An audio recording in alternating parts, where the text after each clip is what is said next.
وَلَقَدْ يَسَّرْنَا الْقُرْآنَ لِلذِّكْرِ فَهَلْ مِن مُّدَّكِرٍ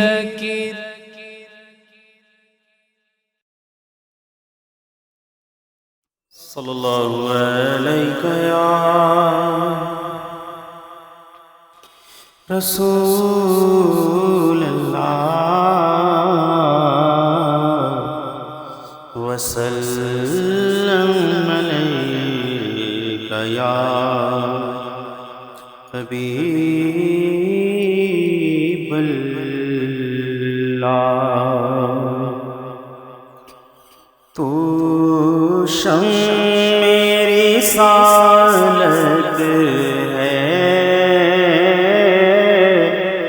عالم تیرا پروانہ تو میری رسالت ہے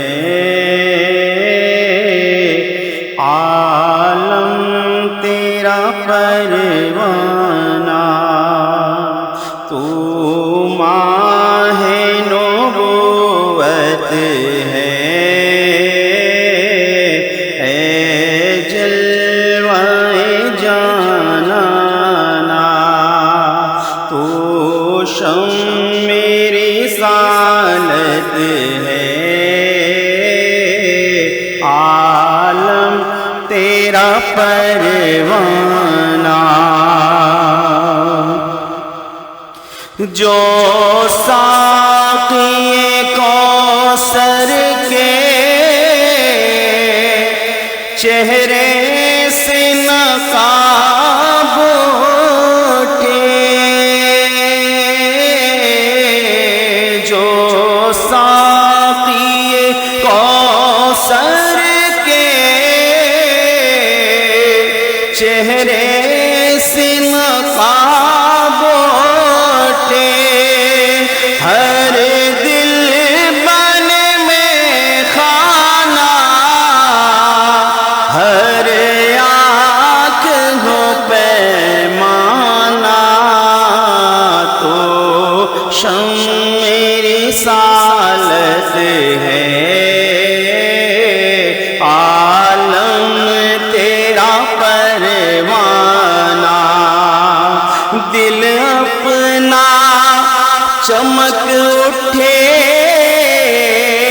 ایمان کی طلعت سے کرے آنکھیں بھی نورانی اے جلوہ جانانا تو میری رسالت ہے عالم تیرا پروانہ سرشار مجھے کر دے ایک جام لبالب سے تاحشر رہے ساقی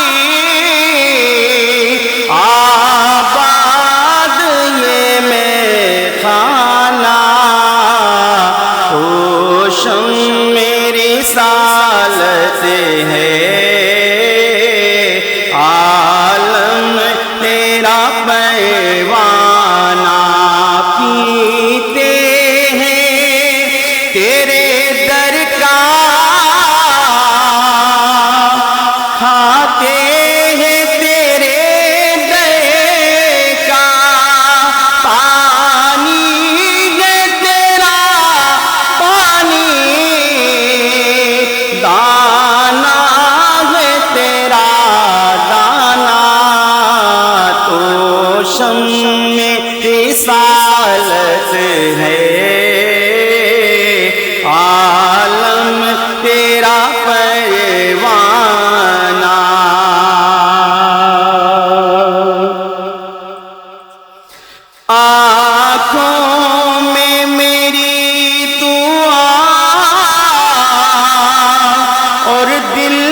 ہمارے مشفق و مہربان استاد محترم استاد العلماء حضرت علامہ و مولانا مفتی محمد آصف مدنی دامت برکاتہ القدسیہ ممبر پر جلوہ افروز ہو چکے ہیں۔ انشاءاللہ چند لمحات میں آپ کا نورانی اور عرفانی خطاب شروع ہو جائے گا۔ وہ حضرات جو میری آواز سماعت فرما رہے ہیں وہ جلد سے جلد جامع مسجد مصطفیٰ میں تشریف لا کر اور اس بابرکت اور نورانی اور عرفانی خطاب سن کر اپنے قلوب کو منور و مجلہ فرمائیں۔ نعروں سے استقبال کیجیے اپنے مشفق و مہربان استاد محترم کا نعرہ تکبیر۔ آپ کی آواز آنی چاہیے تاکہ پتہ لگے کہ آپ کس جوش و شوق سے اپنے استاد محترم کا خطاب سننا چاہتے ہیں اور یہاں کافی دیر سے آپ کے انتظار میں بیٹھے ہیں۔ نعرہ تکبیر، نعرہ رسالت، نعرہ رسالت، نعرہ تحقیق، حق چاریار، نعرہ غوثیہ، علماء اہل سنت۔ الحمدللہ رب العالمین،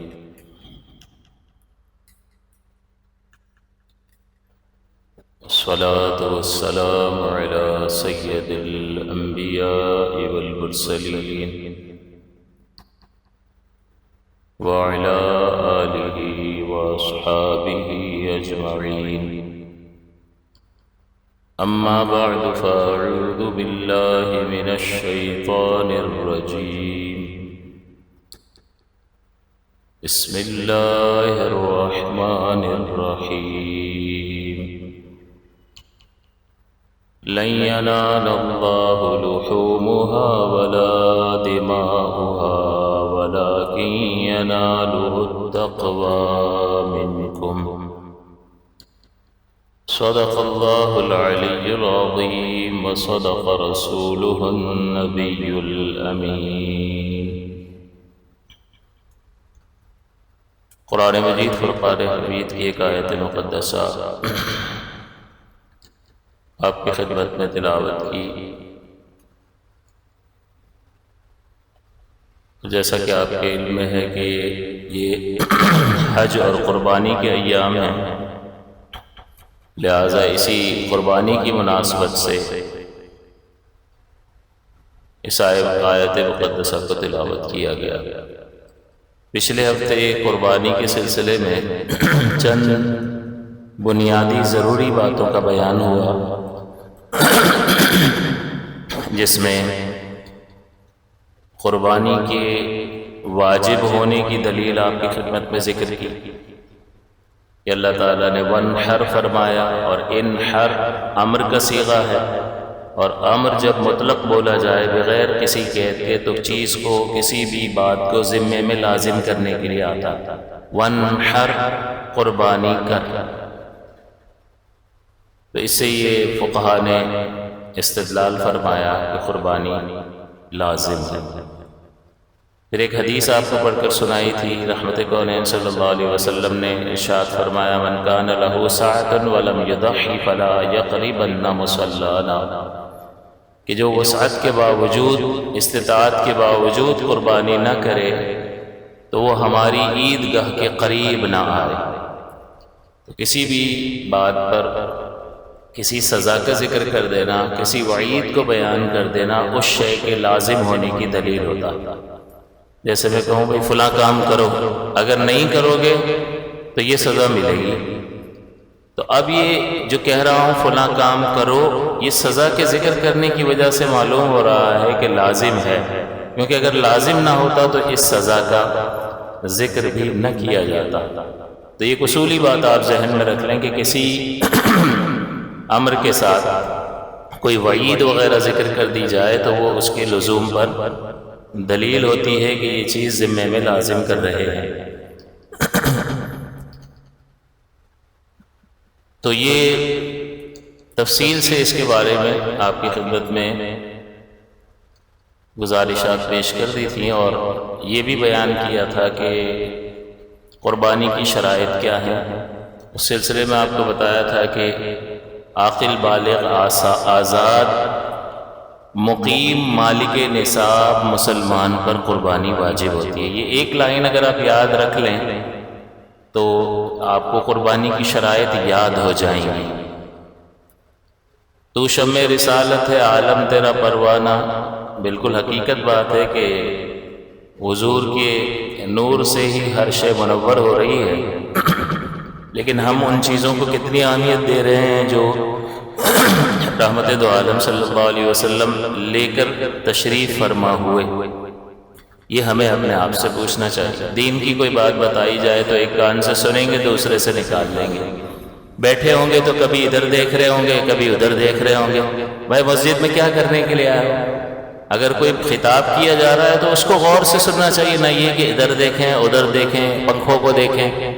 تو یہ آوارہ نظری کہلاتی ہے، اور اس آوارہ نظری کی وجہ سے اس شخص کے بارے میں کوئی اچھا تاثر قائم نہیں ہوتا، بلکہ یکسوئی کے ساتھ کسی چیز کی طرف متوجہ رہنے والے کے لیے ایک اچھا تاثر قائم ہوتا ہے۔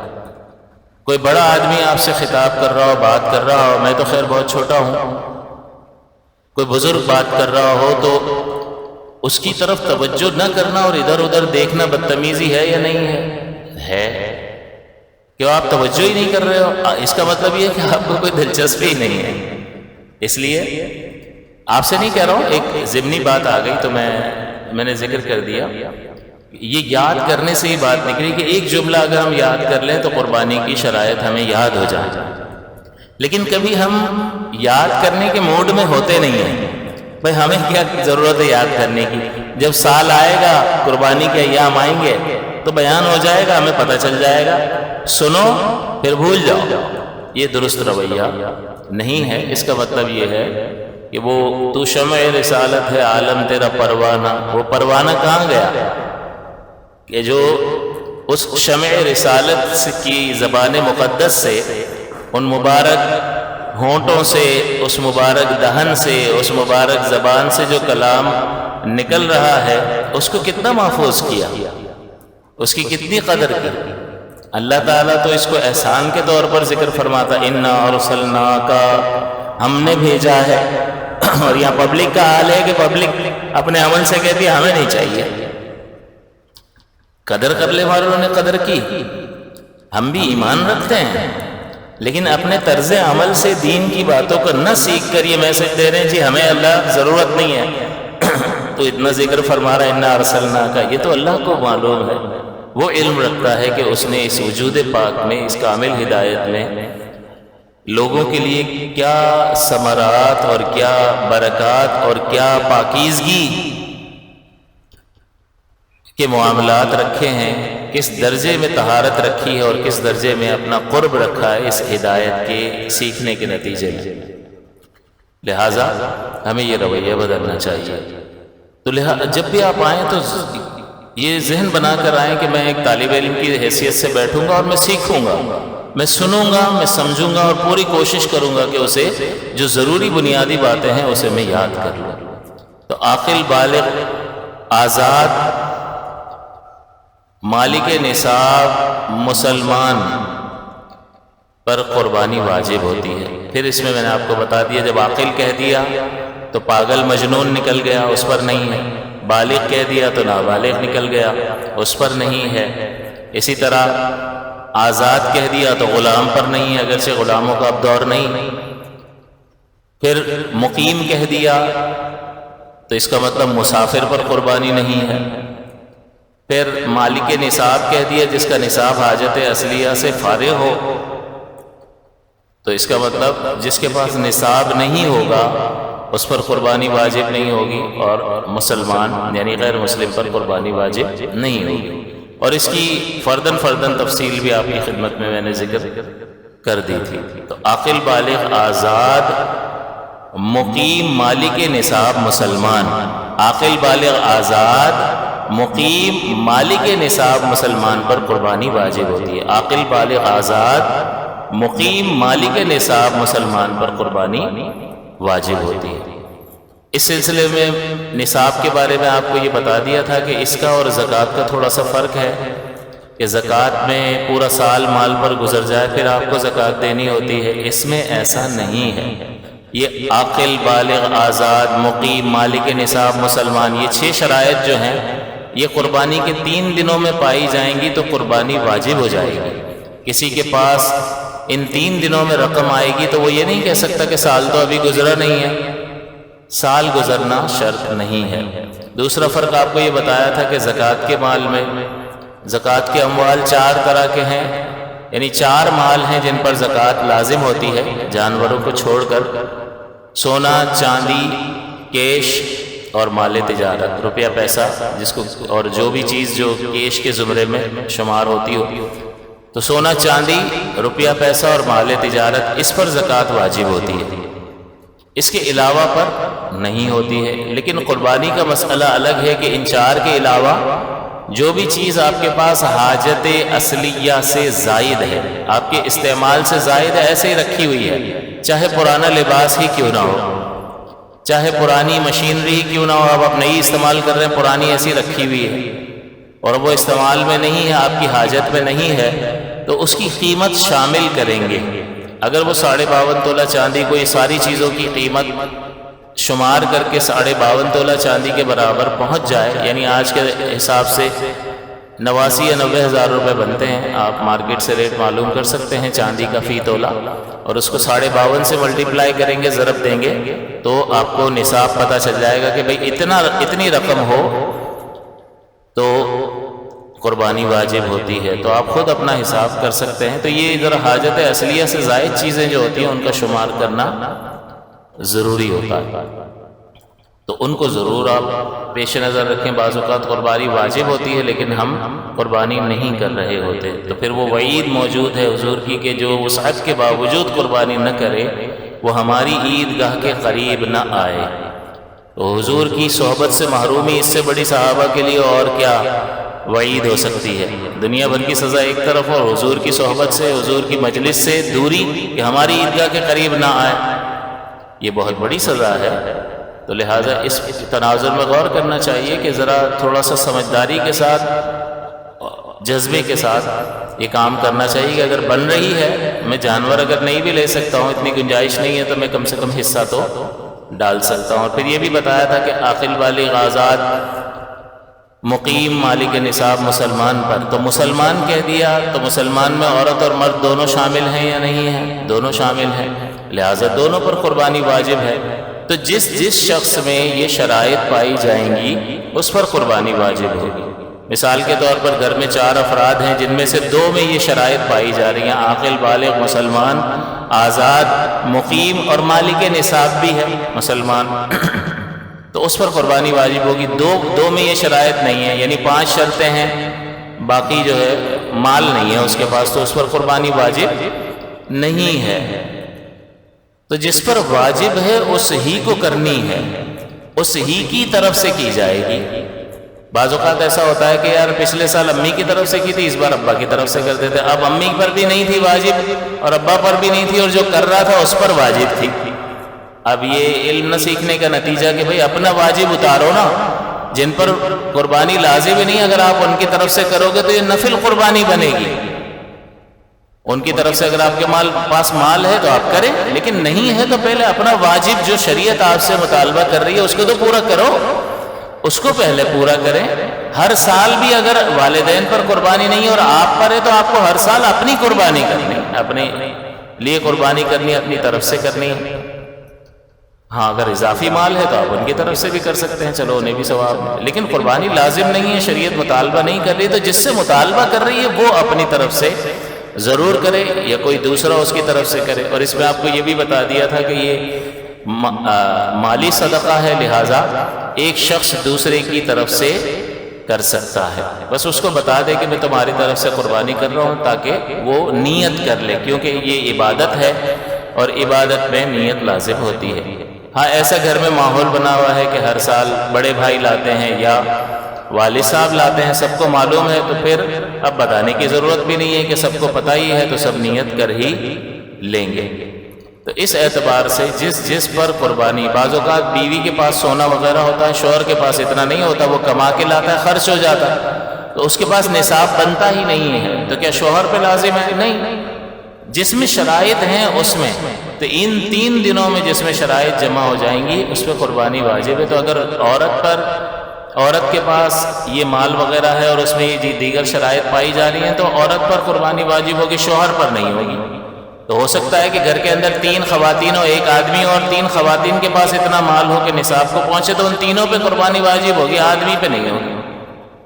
تو یہ سمجھنے کی ضرورت ہے کہ جس کے اوپر قربانی واجب ہے وہ اپنی طرف سے کرے، یا جو کر رہا ہے کوئی اور کر رہا ہے تو اس واجب کو اتارنے کی کوشش کرے بجائے یہ کہ نفل قربانی کی جائے۔ ہاں اگر آپ کے پاس اضافی مال ہے آپ ضرور نفل کریں، اس میں برکت ہی برکت ہے اور ثواب کا باعث ہے، اور ان دنوں میں قربانی جو ہے یہ ان 3 دنوں میں سب سے زیادہ مقبول ترین عمل اللہ تعالیٰ کی بارگاہ میں یہ خون بہانا ہی ہے، قربانی کرنا ہے، تو لہٰذا بالکل اس فضیلت کو حاصل کرنے کی کوشش کرنی چاہیے۔ اور یہ جو 10 دن ذوالحجہ کے 10 دن ہیں یہ تو بڑے مبارک دن ہیں، وَلَيَالٍ عَشْرٍ کہہ کر اللہ تعالیٰ نے ان راتوں کی قسم یاد فرمائی کہ 10 راتوں کی قسم۔ تو حدیثوں میں بھی آتا ہے کہ ان دنوں میں کیے جانے والے اعمال اللہ تبارک و تعالیٰ کو بہت زیادہ محبوب ہیں، پسند ہیں، تو لہٰذا روزے کی بھی بڑی فضیلت بیان کی گئی ہے کہ ان 9 دنوں میں 9 روزے رکھے جائیں، جس کی طاقت ہو، جو رکھ سکتا ہو، برداشت کر سکتا ہو۔ نفل ہیں لیکن فضیلت اگر حاصل کرنا چاہے تو وہ کر سکتا ہے۔ 10ویں ذی الحجہ چونکہ عید ہے تو اس کا روزہ نہیں رکھا جا سکتا۔ 5 روزے منع ہے، مکروہ تحریمی ہے کہ عید الفطر یعنی پہلی رمضان کے بعد جو پہلی شوال ہے اس کا روزہ مکروہ تحریمی ہوتا ہے، حرام کے نزدیک ہوتا ہے، اور باقی 4 روزے جو عید الاضحیٰ والے 4 دن ہیں مسلسل یہ 4 دن، تو 5 دن 5 روزے سال میں منع ہوتے ہیں، اس کے علاوہ آپ جب چاہیں نفل روزہ رکھ سکتے ہیں۔ تو اس کے علاوہ ذکر و اذکار، اور کوشش یہ کریں کہ فجر اور عشاء کی نماز باجماعت ادا کریں۔ اس کا فائدہ نبی کریم صلی اللہ علیہ وسلم نے ذکر فرمایا کہ جو شخص فجر اور عشاء باجماعت ادا کرتا ہے تو ساری رات عبادت کا ثواب وہ پاتا ہے۔ تو یہ تھوڑی سی مشقت ضرور ہے لیکن اپنے اللہ کے لیے جس نے اتنی نعمتیں دی، جس نے صحت و تندرستی دی، جس نے دیگر اور بہت ساری ایسے معاملات کر دی جس کی وجہ سے ہم عزت کے ساتھ، وقار کے ساتھ، تندرستی کے ساتھ، چین کے ساتھ اپنا وقت گزار رہے ہیں، اس رب کا ضرور شکر ادا کرنا چاہیے اور تھوڑی سی مشقت اپنے اوپر برداشت کرنی چاہیے۔ تو خصوصیت سے ان 10 دنوں میں فجر اور عشاء وہ آپ باجماعت ادا کریں، آپ کی جماعت مس نہ ہونے پائے۔ ویسے تو کوئی بھی جماعت نہیں نکلنی چاہیے، اور جب آپ 5 نمازیں پڑھ کر عشاء پڑھ کر جب باہر نکلتے ہیں تو دل پہ اللہ تعالیٰ باقاعدہ ایک سکینہ اترتا ہے، ایک سکون ہو جاتا ہے۔ الحمدللہ اللہ کا بہت کرم کہ 5 نمازیں جو ہیں اس میں 1 رکعت بھی مس نہیں ہوئی اور پوری نماز با جماعت ادا کی۔ جماعت واجب ہے، جماعت سے نماز پڑھنی چاہیے، لیکن خصوصیت کے ساتھ ان 2 نمازوں کا ضرور اہتمام کرنا چاہیے۔ پھر یہ قربانی میں اصل دیکھیں اخلاص ضروری ہے، جیسا کہ میں نے آیت مبارکہ تلاوت کی، لن ینال اللہ لحومها ولا دماؤها ولکن ینالہ التقوی منکم، کہ نہ تمہارا قربانی کا گوشت اللہ تک پہنچتا ہے نہ اس کا خون پہنچتا ہے، لیکن تمہارے دل کا تقوی، تمہاری نیتیں جو ہیں وہ ان سے آگاہ اور واقف ہے، اور ان نیتوں ہی پر اجر کا ترتب ہوتا ہے، جو بھی ثواب ملنا ہے نیت پر ملنا۔ تو لہٰذا ایسے معاملے میں کہ جو عبادت ایسی ہے کہ لوگوں کو پتہ چل ہی جائے گا، بعض عبادات ایسی ہیں آپ نے روزہ رکھا ہے کسی کو نہیں بتایا تو کسی کو کیا پتہ برابر میں بیٹھا ہوا شخص روزے سے، تو بعض عبادات ایسی ہیں کہ پتہ نہیں چلتا، لیکن بعض ایسی ہیں کہ آپ کتنا بھی چھپا لیں وہ معلوم تو ہوگا۔ تو ایسی صورت میں اپنی نیت کی حفاظت کرنا ضروری ہوتا ہے، اور بندہ یا اللہ تیرے ہی لیے ہے، تیرے ہی لیے، اور اس نیت سے لوگوں کو نہ بتائے کہ لوگوں کی طرف سے کوئی تعریفی جملہ سننے کی کسی درجے میں کوئی خواہش پیدا ہو۔ ہاں اگر کوئی جانور کو دیکھ کر تعریف کرتا ہے اور ماشاءاللہ بہت اچھا جانور آپ نے لیا وہ ٹھیک ہے، لیکن یہاں خواہش نہ ہو، سامنے والا تعریف کر رہا ہے وہ ٹھیک ہے، لیکن یہاں ہمارے دل میں خواہش نہیں ہونی چاہیے کہ بھی خالص ہم نے یہ کام اللہ تعالیٰ کے لیے کیا ہے۔ اور یہ اس وقت بڑا مشکل ہو جاتا ہے نیتوں کا سنبھالنا جب بڑے مہنگے جانور ہم خریدتے ہیں، اور ان جانوروں کو خریدنے کے بعد بعض اوقات باقاعدہ اس کی نمائش کے لیے اس کو کھڑا کرتے ہیں، لائٹیں لگاتے ہیں وغیرہ وغیرہ، تو ہمیں ان کی نیت پر شک نہیں کرنا ہے، یہ بدگمانی ہے، اور بدگمانی حرام ہے کہ اس نے جو کھڑا کیا نا جانوروں کو دکھانے کے لیے، یہ ریاکاری کے لیے کھڑا کیا، بھئی آپ کو کیسے پتہ چل گیا اس کے دل کی حالت؟ دل کی حالت جاننے والا تو اللہ تعالیٰ ہے. تو آپ دیکھ کر اس پر بدگمانی نہیں کریں گے کہ یہ ضرور ریاکاری کر رہا ہے، بلکہ مسلمان سے حسن ظن رکھیں گے کہ ہو سکتا ہے لوگوں کو ابھارنے کے لیے کہ دیکھو بھئی مجھے اللہ نے توفیق دی تو میں نے اس کی توفیق سے یہ کام کیا ہے، تاکہ مجھے دیکھ کر اور لوگوں میں بھی جذبہ بیدار ہو کہ یار یہ بھی کر رہے ہیں، اللہ اور برکتیں عطا فرما رہا ہے تو ہمیں بھی کرنا چاہیے. ہو سکتا ہے اس کی یہ نیت ہو. تو ظن المؤمنین خیرا، نبی کریم صلی اللہ علیہ وسلم نے فرمایا کہ مومنوں سے اچھا گمان رکھو. تو مجھے اور آپ کو یہ حق نہیں پہنچتا کہ کسی کے عمل کو دیکھ کر ہم کہیں کہ ریاکاری کر رہا ہے. بھائی دل کی کیفیت آپ نے کیسے جان لی؟ ریاکاری قلب کی کیفیت کا نام ہے، یہ دل میں ہوتی ہے.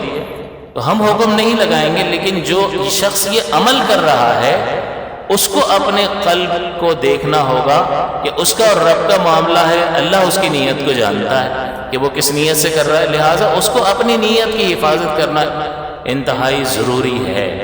تو اگرچہ دکھا بھی رہا ہو لیکن پھر حفاظت کرے، کیونکہ ایسے موقعوں پر اپنی نیت کی حفاظت کرنا انتہائی دشوار ہو جاتا ہے اور انسان پھسل جاتا ہے. اور جب یہ پھسلے گا تو ظاہر ہے اخلاص میں کمی واقع ہوگی، اور اخلاص میں کمی واقع ہوگی تو ثواب میں بھی کمی واقع ہوگی.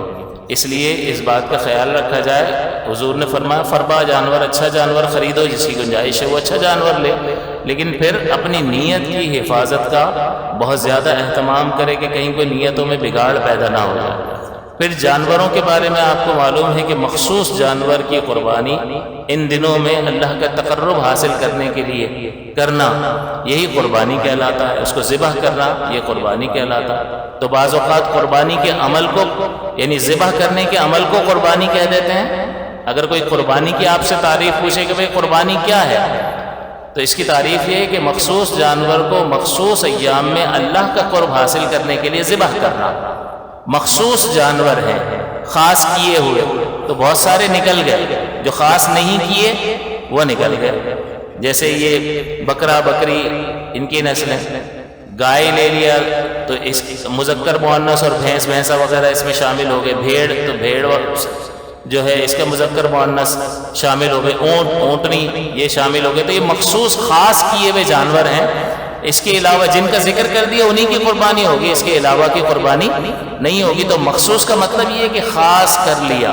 حلال جانور بہت سارے ہیں لیکن ان حلال میں سے خاص کر لیا. اس میں مفعول کا صیغہ ہے مخصوص، خاص کی ہوئی کوئی چیز، تو علیحدہ کر لیا ان جانوروں کو. تو مخصوص جانور کو ان قربانی کے ایام میں اللہ کا قرب حاصل کرنے کی نیت سے ذبح کرنا یہ قربانی کہلاتا ہے. تو اس کا مطلب یہ کہ قربانی ذبح کرنے کے فعل کا نام ہے.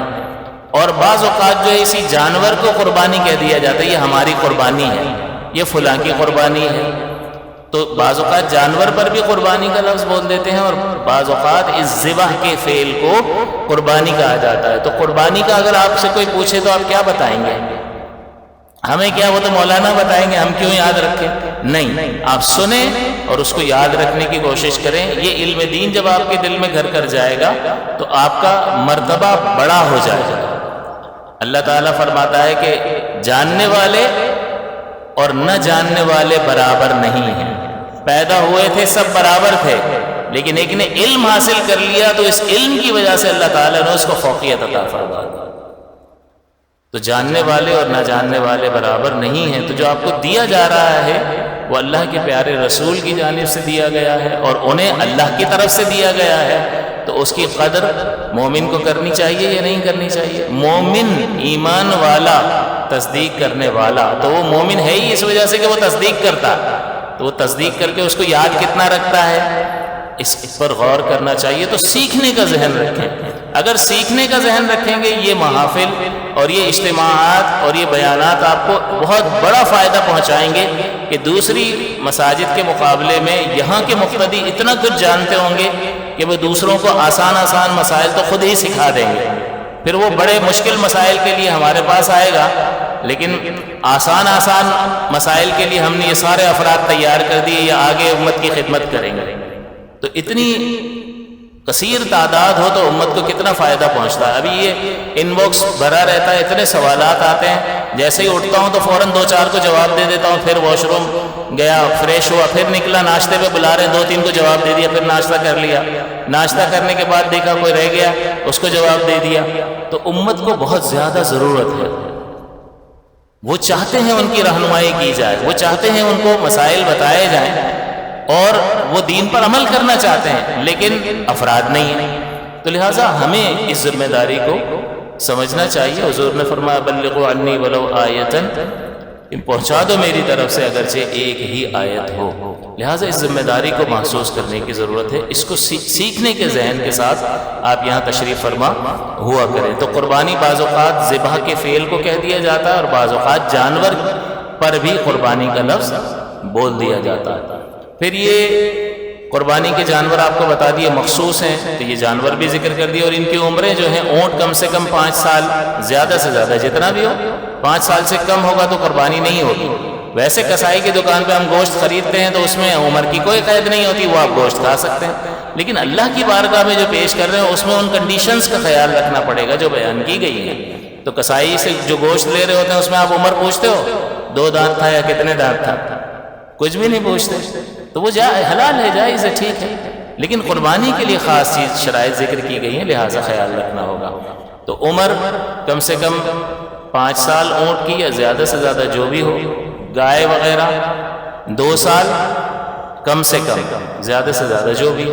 اور یہ بکرا بکری وغیرہ اس کی کم سے کم عمر قربانی کے لیے 1 سال ہے، زیادہ جو بھی ہو سکتی ہے. اب وہ زیادہ ہوتی ہے 4 دانت. اب یہ دانتوں کا بھی مسئلہ یہ ہے کہ اس کا دانتوں سے کوئی تعلق ہی نہیں ہے، لیکن عموماً یہ دیکھا گیا ہے کہ 2 سال کی بچیا ہو جاتی ہے، جانور ہو جاتا ہے تو 2 دانت نکل آتے ہیں. اب کسی کے اگر پہلے نکل گئے اور وہ 2 سال کی نہیں ہے تو وہ لو دانت نکلنا کوئی فائدہ دے گا؟ بتائیں. اصل تو عمر ہے 2 سال. اور کسی کے دانت نہیں نکلے ہیں، جو دانت آپ تلاش کر رہے ہو، اور وہ 2 سال ہو گیا ہے اس کو عمر، تو اس کی قربانی ہو جائے گی یا نہیں؟ ہو جائے گی. اصل عمر ہے کہ 2 سال کم سے کم گائے میں ہو، اور بکرے وغیرہ میں 1 سال، اور اونٹ میں 5 سال. تو ٹھیک ہے، آپ عمر ضرور پوچھیں کہ بھئی 2 سال ہے کہ نہیں ہے، وہ کتنے دانت ہے. دانت جا کے پوچھ رہے ہوتے ہیں، دانت نہ پوچھو، عمر پوچھو، تاکہ آپ عمر پوچھ لیں، وہ 2 سال بتا دے تو ٹھیک ہے، اس کی قول کا اعتبار کیا جائے گا. آپ کہیں گے ہو سکتا ہے جھوٹ بول دے بیچنے کے لیے، لیکن وہ پھر اس پر ہے وبال اس کا. آپ کو دیکھنے میں بھی لگ رہا ہوگا کہ 2 سال ہوگا. اور دوسری بات یہ کہ پھر وبال، کیونکہ اس میں ماہر کی رائے پوچھی جاتی ہے، تو ماہر کی رائے کا اعتبار ہوگا، اور یہی ماہرین ہوتے ہیں اپنے فیلڈ کے، تو یہ بتائیں گے کہ 2 سال کا ہے تو پھر اس کا قول معتبر ہوگا. اور تو دانت نہ پوچھا کریں، عمر پوچھا کریں. پھر یہ کہ عیوب کا معاملہ یہ ہے کہ ہر طرح سے چیک کر کے لیں. اس میں اگر بڑا عیب ہوگا تو قربانی ہوگی ہی نہیں، چاہے بڑا عیب خریدتے وقت تھا یا بعد میں پیدا ہو گیا. اور بڑے عیب کا مطلب جس کی وجہ سے قیمت میں کمی پیدا ہو جائے، یعنی اندھا ہو، یا ایک آنکھ سے نہ دیکھ سکتا ہو، یا دانت ہے ہی نہیں کہ چارہ بھی نہیں کھا سکتا، یا لنگڑا ہے کہ چل کر قربان گاہ تک نہیں جا سکتا، یا دم یا کان یا سینگ 1/3 سے زیادہ کٹے ہوئے ہیں، تو یہ اکثر کہلائے گا. اور للاکثر حکم الکل، یعنی اکثر تو خیر نہیں کہلائے گا، لیکن 1/3 بہت زیادہ ہوتا ہے. 1/3 بہت زیادہ ہوتا ہے، اور اس میں 1/3 کی مقدار کو فقہا نے بیان فرمایا کہ 1/3 اگر کٹا ہوا ہوگا تو پھر یہ بڑا عیب ہے، اور ایسی صورت میں قربانی نہیں ہوگی. اس کا مطلب کیا ہوا کہ اگر اس سے کم کٹا ہوا ہوگا تو ہو جائے گی، کیونکہ یہ بڑا عیب نہیں ہے. تو عیب کے معاملے میں چھوٹے اور بڑے کا اعتبار کیا جائے گا. اور جو چیزیں میں نے جیسے بچیا ہے تو اس کے 2 تھن اگر سوکھے ہوئے ہیں تو 50% خرابی پیدا ہو گئی ایک عضو میں، لہٰذا اس کی قربانی نہیں ہوگی. اور بکری کے 2 تھن ہوتے ہیں تو اس میں ایک اگر سوکھا ہوا ہے، خراب ہے، تو اس کی قربانی نہیں ہوگی. سینگ اگر جڑ سے اکھڑا ہوا ہے تو قربانی نہیں ہوگی، بڑا عیب ہے. ہاں جس کے سینگ نکلے ہی نہیں تو ٹھیک ہے، اس کی قربانی ہو جائے گی. لیکن کان ہی نہیں نکلے تو قربانی نہیں ہوگی. ویسے اس کا گوشت آپ کھایا جا سکتا ہے، ذبح کر کے، یعنی وہ قربانی کے طور پر نہیں، ویسے گوشت کے طور پر جو کسائی کے یہاں پر اب کوئی عیب بھی پیدا ہو جاتا ہے تو اس جانور کا کیا کرتے ہیں، کسائی کو بیچ دیتے ہیں، وہ کاٹ کے لوگوں کو کھلا دیتا ہے، وہ ٹھیک ہے۔ لیکن ہمیں یہ غور کرنا ہوگا کہ خریدتے وقت بھی ذرا خیال کر لیں، یہ دم سے شروع کریں اور چیک کرتے کرتے آنکھوں پر آئیں، سینگ دیکھیں اور اس طرح سے باقی اعضاء اس کے چیک کریں، چلا کر دیکھیں اچھی طرح سے، اور پھر آپ اس کو خریدیں، اپنا اطمینان کر لیں۔ ہاں، قربانی کرتے وقت اگر کوئی عیب پیدا ہو جائے تو پھر وہ عیب معاف ہوتا ہے کہ آپ نے رسیوں سے باندھا اور گرایا اور سینگ ٹوٹ گیا، اب تو قربانی کا پروسیس ہے، لہٰذا وہ عیب جو ہے وہ خلل پیدا نہیں کرے گا، کیونکہ ظاہر ہے جب آپ اس کو گرائیں گے کریں گے تو کچھ بھی ہو سکتا ہے۔ قربان کرنے کے لیے وہ جانور ہے، وہ بھی اپنی جان بچانے کی پوری کوشش کرے گا اور چھڑانے کی کوشش کرے گا، اس میں کچھ بھی ہو سکتا ہے۔ تو اس لیے ایسے وقت میں پیدا ہوا عیب جو ہے وہ مؤثر نہیں ہوتا۔ پھر شراکت جو ہے، آپ کو معلوم ہے کہ اونٹ اور گائے وغیرہ میں 7 حصے ہوتے ہیں، لہٰذا اس میں 7 افراد کی قربانی ہو سکتی ہے، تو مل کر بھی قربانی کی جا سکتی ہے۔ بعض اوقات لوگ پریشان ہو جاتے ہیں، 50 ہزار قیمت ہے جی ایک بکرے کی، 30 ہزار 40 ہزار، بہت بڑا ایکسپینس ہے، تو وہ حصہ ڈال دیں، ان کو بھی اتنا ہی ثواب ملے گا جو ایک جانور لینے والے کو ملے گا۔ آپ پر قربانی واجب تھی، آپ اپنی قربانی کر دیں۔ پھر دوسرا یہ بھی دیکھا گیا ہے کہ قربانی بڑے بڑے جانور لے رہے ہوتے ہیں، زکوٰۃ ادا نہیں کر رہے ہوتے، یہ حماقت ہے، کیونکہ زکوٰۃ فرض ہے اور قربانی واجب ہے، تو کوشش یہ کریں کہ قربانی کا واجب بھی ذمے سے ساقط ہو جائے اور زکوٰۃ بھی ادا ہو جائے۔ تو کم قیمت کا جانور لے لیں اور جو رقم ہے وہ اپنی زکوٰۃ میں ادا کریں، اور زکوٰۃ مکمل ادا کرنی چاہیے، ورنہ قیامت کے دن یہ گلے میں توق بنا کر کے ڈال دیا جائے گا، سانپ بنا کر کے ڈال دیا جائے گا، وہ کہے گا لے یہ میں تیرا مال ہوں لے۔ اب وہ کیا کرے، اس کو سانپ سے جان کیسے چھڑائے؟ سانپ کا تو خالی تصور جو ہے نا، اتنی بھیانک مخلوق اللہ نے بنائی ہے کہ یہ بنائے بھی، ان کا ایک فائدہ یہ بھی ہے کہ یہ جب انسان نے دیکھ رکھا ہوگا اور اس کے ضرر کو اور اس کی حیثیت کو اور اس کی ہیبت کو دیکھ رکھا ہوگا، تو جب عذاب کا تذکرہ کیا جائے گا نا تو ڈر جائے گا۔ دیکھا ہی نہ ہو، سانپ کوئی مخلوق ہوتی ہے بہت خطرناک ہوتی ہے، وہ بے نمازی پر قبر میں مسلط کر دی جائے گی، ہوگا وہی کوئی، لیکن ہمیں دکھا دیا سانپ کے دیکھو یہ ہوتا ہے، یہ مسلط کر دیا جائے گا تو اب اس کے خوف میں اور اضافہ ہو جائے گا۔ تو یہ اس کی ایک حکمت جانوروں کے دیکھا، بہت سارے جانور ایسے ہیں جو ہم سمجھتے ہیں پتہ نہیں کیوں پیدا کیے، ہر چیز اللہ تعالیٰ نے کوئی بھی چیز بیکار پیدا نہیں فرمائی، ہر ایک شے کا ایک مقصد ہے۔ تو اس اعتبار سے ان جانوروں کو دیکھو تو یہ طرح طرح کے جو دیکھ کر ہی ڈر لگ جاتا ہے۔ آپ غور تو فرمائیں کہ اللہ تبارک و تعالیٰ کا جلال کیسا ہوگا۔ آپ نے کبھی سمندر کی طغیانی کو دیکھا؟ اس میں کشتی کو ڈولتے ہوئے دیکھا ہے کہ اتنا بڑا جہاز کھلونے کی طرح ڈول رہا ہوتا ہے، یہ سمندر اس کے حکم پر حرکت کر رہا ہوتا ہے، جس سے ہم ایک دم ہیبت کھا جاتے ہیں اور دور رکھتے ہیں کہ بھئی یہ پانی کتنا ڈراؤنا ہے، اور رات کے وقت میں تو اور زیادہ ڈراؤنا لگتا ہے۔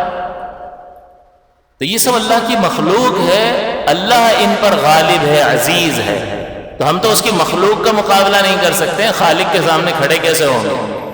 لہٰذا یہ جو چانس لے رہا ہوتا ہے اور دیکھا جائے گا، کیا دیکھا جائے گا بھائی، پتہ چل جائے گا جب دیکھا جائے گا۔ وہ جلال فرمائے گا تو اس کے جلال کی کوئی تاب نہیں لا سکتا۔ ہم تو اس کی بنائی ہوئی مخلوق کے سامنے کھڑے نہیں ہو سکتے، خالق تو بہت بڑی بات ہے، اس کا جلال اور اس کا منتقم ہونا یہ تو بہت بڑی بات ہے کہ وہ جب انتقام لے، اس کی صفت ہے یا نہیں ہے؟ منتقم، انتقام لینے والا، اور جب کوئی انتقام لیتا ہے تو کوئی شفقت نظر آتی ہے کہیں کسی درجے میں، پھر تو انتقام ہی انتقام ہوتا ہے، اور اللہ منتقم بھی ہے، رؤوف اور رحیم بھی ہے، لیکن منتقم بھی ہے، لہٰذا ہمیں غور کرنا چاہیے۔ تو بات دور چلی گئی، بہرحال تو یہ جانور جو شراکت داری کا جو مسئلہ ہے، یہ مال کے اعتبار سے میں نے کہا کہ توق بنا کر ڈال دیا جائے گا، تو قربانی بھی کریں اور اپنی زکوٰۃ بھی پوری حساب کر کے ادا کریں۔ آپ کیا کریں گے؟ یا میں کیا کروں گا؟ نہیں دوں گا زکوٰۃ، کیا ہوگا؟ کتنا استعمال کر لوں گا؟ کتنے کے کپڑے پہن لوں گا؟ کپڑے پہن لیے تو اس پر تو شریعت زکوٰۃ لگاتی بھی نہیں ہے، تم پہلے خرچ کر لو، اپنا پیٹ بھر کے کر لو۔ تمہارے پاس 5 لاکھ ہے، اگر تم سارے سال میں 5 لاکھ پورے خرچ کر جاتے ہو، شریعت کچھ بھی نہیں کہتی، تمہارے تھے کر لیے کوئی بات نہیں، لیکن اگر بچ گئے ہیں اور وہ نصاب کو پہنچتے ہیں تو 2.5 روپے دے دو بھائی 100 پر۔ نہیں دوں گا تو کیا کر لوں گا؟ کوئی گاڑی خرید لوں گا، یعنی یہ چیزیں جو مال بچا کر لے جا رہا ہوں، 100 روپے میں نے کسی غریب کو دے دیے اور 10 لاکھ روپے میں نے اپنے دفتر پر خرچ کر دیے، اس میں بچا کیا لیا میں نے؟ 100۔ تو آخرت کے لیے بندہ کیا بھیج رہا ہے وہ غور کرے، یہ سارا کچھ چھوڑ کے چلا جائے گا۔ پیچھے والے سب عیش کر رہے ہوں گے، کوئی قبر پہ فاتحہ تو چلو قبر پر نہ آئے نا بھائی، یہاں تو یاد رکھے گھر پر بیٹھے ایصال ثواب کرنے میں کتنے پیسے لگتے ہیں، لیکن نہیں کرے گا کوئی بھی یاد نہیں کرے گا۔ مر کے دیکھ لو، مر کے پتہ تو چلے گا ہی نا۔ تو اس لیے تعلق اس سے جوڑو، اپنے آپ کو جھکاؤ اس مقام پر کہ جو ہر جگہ آپ کی داد رسی فرماتا ہے، ہر جگہ آپ کا معین اور مددگار ہوتا ہے، وہ اللہ کی ذات پاک ہے، اس کے علاوہ تو کوئی بھی نہیں۔ کون بچائے گا سختیوں سے؟ کون رحم فرمائے گا اس کے سوا؟ بلکہ ہم آپس میں اطراف میں دیکھنا نا، گھر میں کوئی بیمار ہو جاتا ہے تو بیچارے کے لیے ہم کیا کر سکتے ہیں؟ اس کا درد بانٹ سکتے ہیں؟ اس کو اپنے حصے کی تکلیف خود ہی برداشت کرنی ہے، زیادہ سے زیادہ دلاسا، بیٹا اللہ ٹھیک کر دے گا، تھوڑا صبر کر لے، اور کیا کرو گے آپ؟ ہاتھ پیر دبا دو گے، لیکن اندر کی تکلیفیں دور ہو ہی نہیں رہی، کم ہو کے دیتی ہی نہیں۔ ہر انسان کو اپنے حصے کی تکلیف خود اٹھانی، ہر انسان، کوئی کسی کے لیے کچھ بھی نہیں کر سکتا۔ تو کس کے ساتھ تعلق جوڑنا چاہیے؟ جو کچھ کر سکے، اور جو سب کچھ کر سکے پھر اس سے کیسا تعلق ہونا چاہیے؟ تو وہ ہمارا خالق و مالک ہے جو سب کچھ کر سکتا ہے۔ ان اللہ علی کل شیء قدیر، وہ ہر چاہت پر قادر ہے، لہٰذا اس کی بارگاہ میں اس کے احکامات کی بہت زیادہ قدر کرنے کی ضرورت ہے۔ تو یہ زکوٰۃ اور قربانی، یہ ضرور دونوں چیزیں کریں۔ شراکت میں ہر ایک کا حصہ برابر ہونا ضروری ہوتا ہے۔ پھر یہ گوشت کی تقسیم میں ذرا مسئلہ یہ ہو جاتا ہے کہ وہ تول کر لینا چاہیے، لیکن اس میں فقہا نے یہ لکھ دیا کہ اگر گوشت ہی گوشت ہوگا تو پھر تولنا ضروری ہو جائے گا، لیکن اگر اس میں دوسری جنس کی چیزیں بھی شامل کر دی جائیں، کلیجی اور پائے وغیرہ اور مغز تھوڑا تھوڑا سب میں ڈال دیا جائے تو سب کی جنس بدل جائے گی، ایک جنس کا نہیں رہے گا، لہٰذا اب اندازے سے ایک دوسرے کو دیا جا سکتا ہے، کیونکہ بہت بڑے پیمانے پر شراکت داری میں قربانی ہوتی ہے، اگر تولنے کی کنڈیشن لگا دی جائے تو یہ بہت زیادہ حرج شدید کا باعث بن جائے گی۔ پہلے بڑے پیمانے پر شراکت داری میں قربانی کم ہوتی تھی، بہت ہی کم ہوتی تھی، لیکن اب بہت زیادہ شراکت داری میں قربانی ہوتی ہے، لہٰذا یہ اگر مختلف اجناس کے چیزیں ملا کر پھر اندازے سے دیں گے تو یہ درست ہوگا۔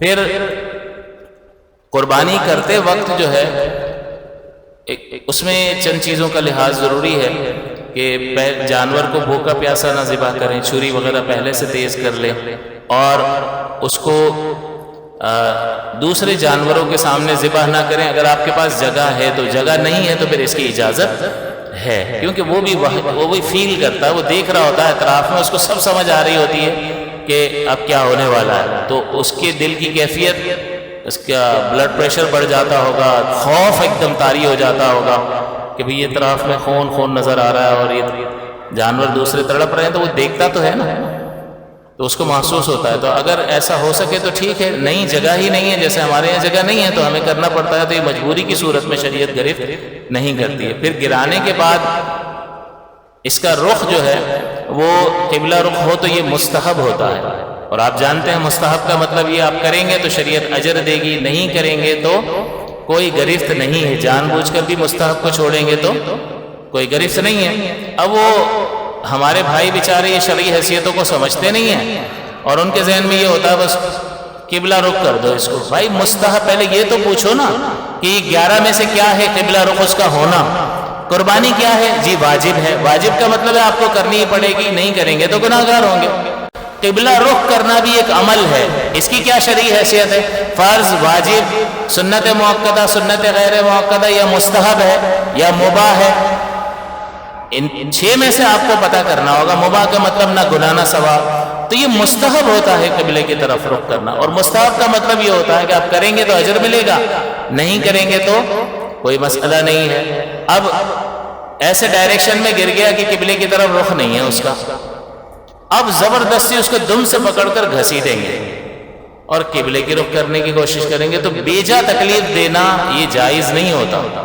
تکلیف تو دے رہے ہیں، اس کو پورا ذبح ہی کر رہے ہیں تو تکلیف تو دے رہے ہیں، وہ ایک بجا تکلیف ہے، صحیح تکلیف ہے کہ ذبح تو کرنا ہی ہے، لیکن اس میں کتنی کم سے کم تکلیف ہو اس کا لحاظ رکھنا ہوگا. تو کوئی بھی بیجا تکلیف دینا یہ ناجائز ہوتا ہے. تو ایک طرف بیجا تکلیف ہے اور دوسری طرف مستحب پر عمل کرنا ہے. اور بعض اوقات پہلے بھی آپ کو پچھلے سال بھی بتایا تھا کہ بعض اوقات اپوزٹ ڈائریکشن میں کھینچ رہے ہوتے ہیں، اس کا وہ ایسی سمت میں گر جاتا ہے کہ اس کو الٹی دم سے جو ہے وہ کھینچ کر رہے ہوتے ہیں. تو دم اگر جس طرف ہوگی اسی طرف کھینچیں گے تو چلو کم تکلیف ہوگی اس کی، لیکن اگر یوں کھینچیں گے تو اگر یوں اس طرح سے گر گیا اور یہاں دم ہے تو اب دم جو ہے الٹی طرف سے کھینچ کے اس کو زبردستی ایسے کر رہے ہیں. تو الٹی طرف اگر آپ کھینچو گے دم کی بنیاد پر اور جانور ہیوی ہوگا تو اس کو کتنی تکلیف ہوگی کہ جیسے دم اکھیڑ رہے ہو، اس طرح کی اس کو تکلیف ہوگی. تو یہ بیجا تکلیف ہے. کیوں کر رہے ہیں جی؟